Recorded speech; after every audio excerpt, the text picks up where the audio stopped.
আসসালামু আলাইকুম শিক্ষার্থী, তোমাদের জন্য আজকে সাধারণ গণিতের অষ্টম অধ্যায়, যে অধ্যায়ের নাম বৃত্ত, এই অধ্যায় সম্পর্কে আলোচনা করতে যাচ্ছি। আশা করি তোমরা খুব মনোযোগ দিয়ে দেখবে এবং আমি মনে করি যে উপপাদ্যের যে বিষয়টা, এই অধ্যায়ে যেহেতু উপপাদ্য নিয়ে আলোচনা করা হয়েছে, সে সম্পর্কে আগে জানাটা অনেক জরুরি। এবং তুমি জানো যে জ্যামিতি কাকে বলে। জ্যামিতি হলো যে অর্থ ভূমি এবং মিতি অর্থ পরিমাপ, অর্থাৎ যে পুস্তক পাঠ করলে ভূমি বা জমি পরিমাপ প্রণালীর সম্বন্ধে জানা যায় তাকে জ্যামিতি বলে। জ্যামিতি জনক আমরা নিশ্চয় জানি ইউক্লিড, বিজ্ঞানী ইউক্লিড জ্যামিতি নিয়ে আসছেন, সুতরাং জ্যামিতির জনক ইউক্লিড। আমরা এখন চলে আসি প্রতিজ্ঞায়। ভেরি ইম্পর্টেন্ট, প্রতিজ্ঞা কাকে বলে? কোশ্চেন, প্রতিজ্ঞা কাকে বলে? প্রতিজ্ঞা হলো জ্যামিতিতে যে সকল বিষয়ের আলোচনা করা হয়, অর্থাৎ জ্যামিতিতে যে সকল বিষয়ের আলোচনা করা হয় তাদেরকে প্রতিজ্ঞা বলে। প্রতিজ্ঞা কয় প্রকার? প্রতিজ্ঞা দুই প্রকার। প্রতিজ্ঞা কয় প্রকার? দুই প্রকার। তোমরা জেনে থাকবে প্রতিজ্ঞা দুই প্রকার। প্রতিজ্ঞা একটা হলো সম্পাদ্য, একটা সম্পাদ্য যার ইংরেজি প্রবলেম, একটা হলো উপপাদ্য যার ইংরেজি থিওরিয়াম। তাহলে প্রবলেম আর থিওরিয়াম।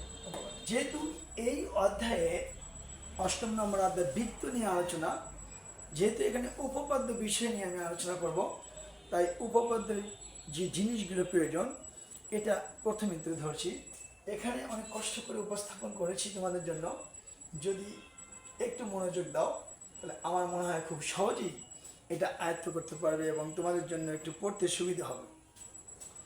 উপপাদ্য যার ইংরেজি থিওরিয়াম, আমরা জানি যে প্রতিজ্ঞায় কোনো জ্যামিতিক বিষয়কে যুক্তি দ্বারা প্রতিষ্ঠিত করা হয় তাকে উপপাদ্য বলে। এবং এই উপপাদ্যের তিনটি অংশ, যথা সাধারণ নির্বাচন, বিশেষ নির্বাচন এবং অঙ্কন। সাধারণ নির্বাচন কাকে বলে? উপপাদ্যের যে অংশে বা এই অংশে প্রতিজ্ঞার বিষয়টি সরলভাবে বর্ণনা করা হয় এটাকে বলা হয় সাধারণ নির্বাচন। আর বিশেষ নির্বাচন, উপপাদ্যের এই অংশে বিষয়টির চিহ্নিত চিত্র দ্বারা বিশেষভাবে বর্ণনা করা হয়। এবং অঙ্কনটা হলো এরকম যে উপপাদ্যের প্রমাণ বা সম্পাদ্যের সমাধানের জন্য প্রয়োজনীয় রেখা, কোণ, বৃত্ত, লম্ব ইত্যাদি আঁকার যে প্রক্রিয়া, এটাই হলো অঙ্কন। আমরা এই কিছু থিওরিয়াম জেনে নিলাম। এই জিনিসগুলো খুবই গুরুত্বপূর্ণ এবং আমি মনে করি যে এই অংশটুকু যদি আমরা একটু ভালোভাবে আয়ত্ত করতে পারি তাহলে আমাদের জন্য সংজ্ঞাগুলো বলতে সুবিধা হবে। এবার যেহেতু অষ্টম অধ্যায়ে বৃত্ত নিয়ে কথা হবে, তাই আমরা একটু বৃত্ত নিয়ে কথা বলতে চাই। বৃত্তটা এরকম, আমরা জানি যে বৃত্ত কাকে বলে। এটা যদি তোমাকে সুস্পষ্টভাবে বলা যায় তাহলে আমরা বলতে পারি যে একটি নির্দিষ্ট বিন্দুকে কেন্দ্র করে সমান দূরত্ব বজায় রেখে যে একটি বক্ররেখা অঙ্কিত হয় একে বৃত্ত বলা হয়। কি বললাম? যে একটি নির্দিষ্ট বিন্দুকে কেন্দ্র করে সমান দূরত্ব বজায় রেখে যে একটি বক্ররেখা অঙ্কিত হয় এটাকে বৃত্ত বলা হয়। এবার আমরা বৃত্তের সঙ্গে গেল, আমরা বলবো ব্যাসার্ধ। একটি বৃত্তের কেন্দ্র থেকে পরিধি পর্যন্ত যে দূরত্ব তাকে হলো ব্যাসার্ধ। ব্যাসার্ধকে আর দ্বারা প্রকাশ করা হয়। কি বললাম? আমরা বললাম যে বৃত্তের কেন্দ্র থেকে যে কোনো দিকে পরিধি পর্যন্ত দূরত্বকে ব্যাসার্ধ বলে। আমরা ব্যাস নিয়ে কথা বলবো। ব্যাস হলো কোনো একটা বৃত্তের এক পরিধি থেকে কেন্দ্রকে ভেদ করে অপর পরিধি পর্যন্ত দূরত্বকে ব্যাস বলে। কি বললাম? যে কোনো একটা বৃত্তের এক পরিধি থেকে কেন্দ্রকে ভেদ করে অপর পরিধি পর্যন্ত দূরত্বকে ব্যাস বলে। ব্যাসকে আমরা 2r দ্বারা প্রকাশ করে থাকি। ব্যাসকে আমরা 2r দ্বারা প্রকাশ করে থাকি। এবার আমরা যা বলবো, যা যে কোনো একটা বৃত্তের এক পরিধি থেকে কেন্দ্রকে ভেদ না করে অপর পরিধি পর্যন্ত দূরত্বকে জ্যা বলে। অপর পরিধি পর্যন্ত দূরত্বকে জ্যা বলে। আবার বলি, কোনো বৃত্তের এক পরিধি থেকে কেন্দ্রকে ভেদ না করে অপর পরিধি পর্যন্ত দূরত্বকে জ্যা বলা হয়। এবার আমরা আসি উপচাপ। উপচাপের কথা যদি আমরা এখানে আসি, তাহলে এরকম যে কোনো একটি বৃত্তকে আমরা দুইটি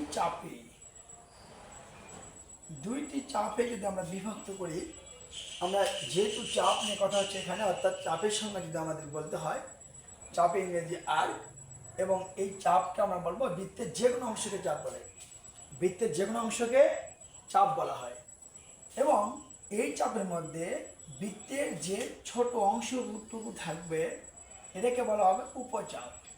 তাহলে বৃত্তকে যদি আমরা দুটা চাপে বিভক্ত করি, তাহলে ছোট চাপটা হবে উপচাপ এবং বড় চাপটা হবে হলো অধিচাপ।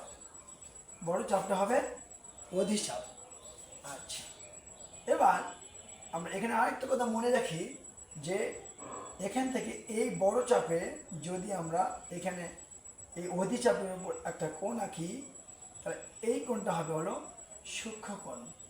এই কোণটা কি? সূক্ষ্মকোণ। অর্থাৎ অধিচাপে অন্তর্লিখিত কোণ সূক্ষ্মকোণ। অধিচাপে অন্তর্লিখিত কোণ সূক্ষ্মকোণ। আর উপচাপে অন্তর্লিখিত কোণ হচ্ছে স্থূলকোণ। কি কোণ?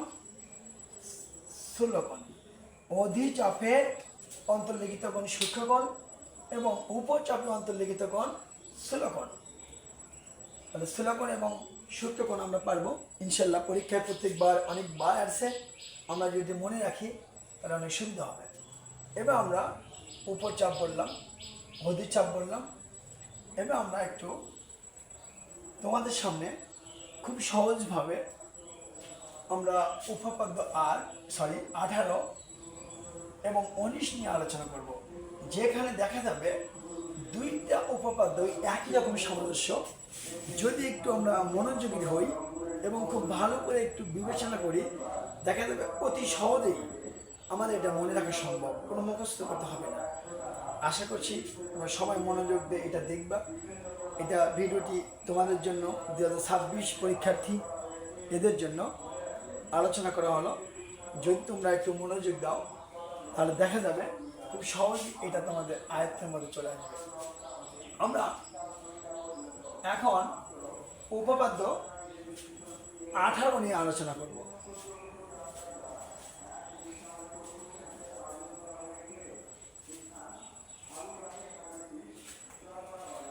উপপাদ্য 18 দেখা গেছে যে বলা আছে বৃত্তের সকল সমান জ্যা কেন্দ্র থেকে সমুদ্রবর্তী। সেম টু সেম, একই রকম, অল্প একটু পার্থক্য, ডিফারেন্স। 19 নম্বরে বলা আছে বৃত্তের কেন্দ্র থেকে সমদূরবর্তী সকল জ্যা পরস্পর সমান। তাহলে এখানে দেখা যাচ্ছে একটু কম মনে হচ্ছে যে 18 নম্বর উপপাদ্যে সমদূরবর্তী কথাটা একটু পরে, আর 19 নম্বর উপপাদ্যে সমদূরবর্তী কথাটা একটু আগে। একটু মনে রাখার বিষয়, আমরা একটু ভেবে দেখবো এখানে। তো আমরা 18 নম্বর উপপাদ্য যখন আমরা এখানে উপস্থাপন করব 18 নম্বর, তখন আমরা যদিও দুইটা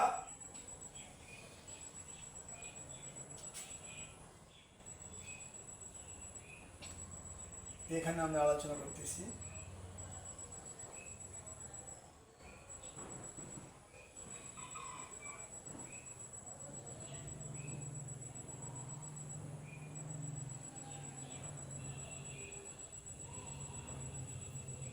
এখানে আমরা যদি দুটি সমান যে অঙ্কন করি এ বি সি ডি, এটা হবে কেন্দ্র। এখানেও তাই, এ বি সি ডি, এটা হবে কেন্দ্র। দুটোতে একই, যেহেতু দুটা সমান যায়, সুতরাং আমরা জানি এটা কিন্তু একটা যায়। আমরা এটা যদি দেখতে যাই, তাহলে আমরা অবশ্যই মনে রাখবো এটা আমরা যুক্ত করে দেব এবং এর ওপর লম্ব আঁকাতে হবে।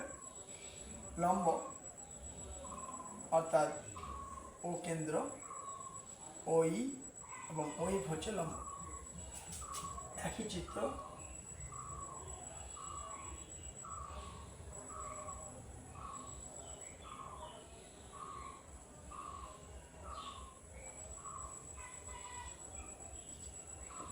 যাই হোক, আমরা এটা একটু বুঝে তাহলে ওটাতে খুব সহজেই আমরা উপস্থাপন করতে পারবো। আমরা এটা যদি লিখতে যাই, তাহলে সাধারণ নির্বাচন আমরা জানি যে বৃত্তের সকল সমান যায় কেন্দ্র থেকে সমদূরবর্তী।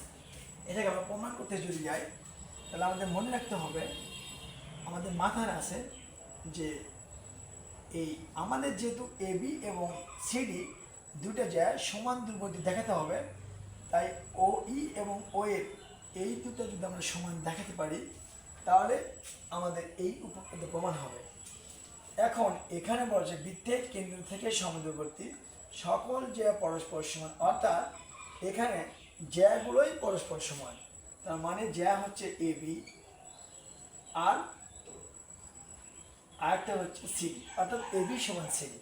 তার মানে এখান থেকে কি বুঝতে পারছি, আমরা বুঝতে পারতেছি যে সমদূরবর্তী কথা যদি পরে থাকে, তাহলে আমরা ওই ইকুয়াল ও এর সমান দেখাবো, আর সমদূরবর্তী কথা যদি একটু আগে অবস্থান করে, তাহলে বুঝতে পারবো এটা 19 নম্বর উপপাদ্য, এবং আমরা তখন প্রমাণ করব এ বি ইকুয়াল সিডি। একটু মনে রাখার বুদ্ধি। এবার আমরা যদি এটাকে একটু সুন্দরভাবে লিখতে চাই বা বর্ণনা দিতে চাই, তাহলে মনে করি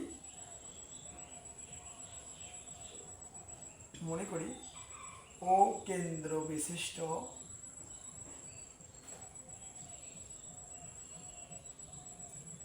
বিশিষ্ট বৃত্তে এ বি ও সিডি দুইটি সমান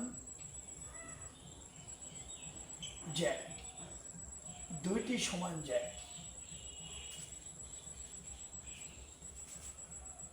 এখানে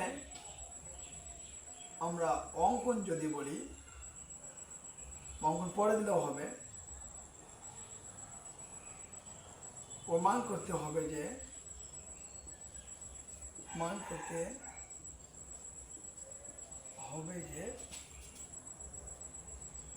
ওই ইকুয়াল ও এর, এটা আমাদের প্রমাণ করতে হবে। এখানে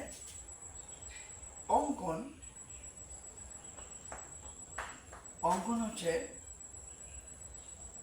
ওই লম্ব এবি, ও এর লম্ব সিডি, এবং ও কমা এ এবং ও কমা সি যোগ করি।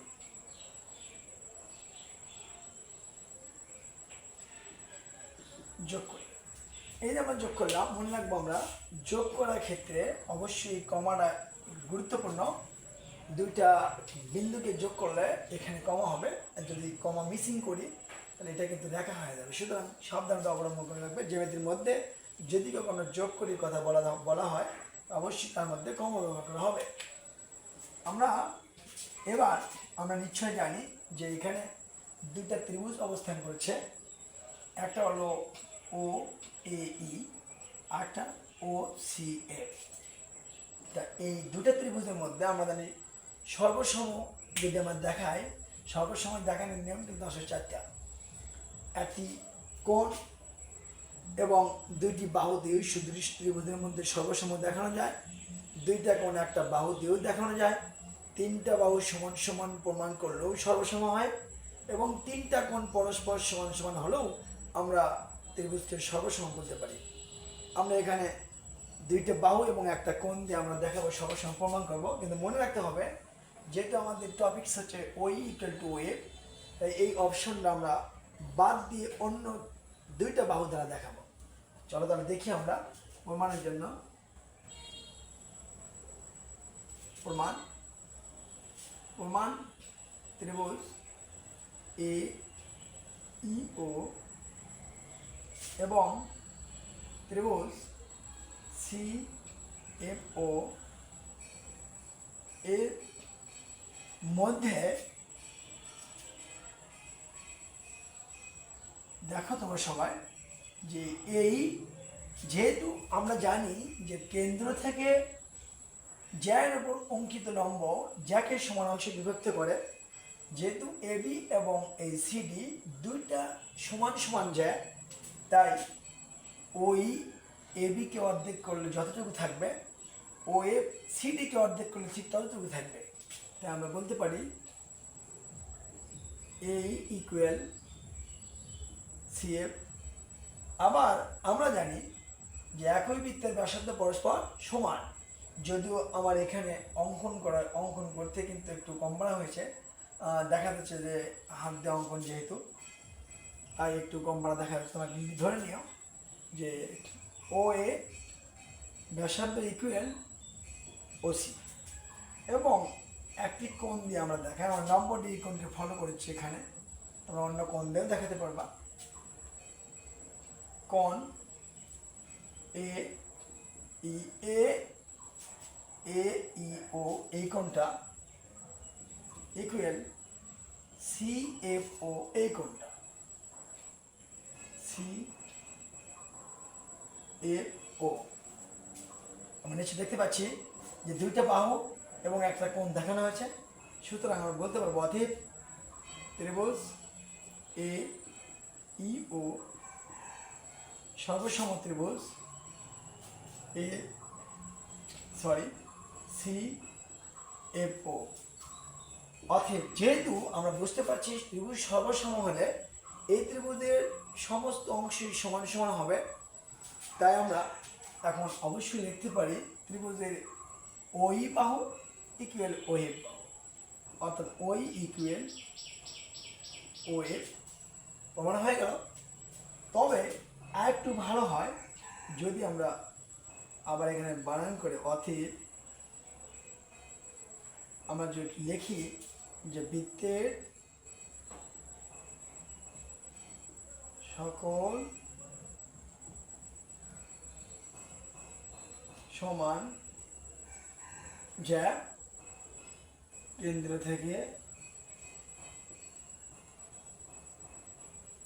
থেকে সমদূরবর্তী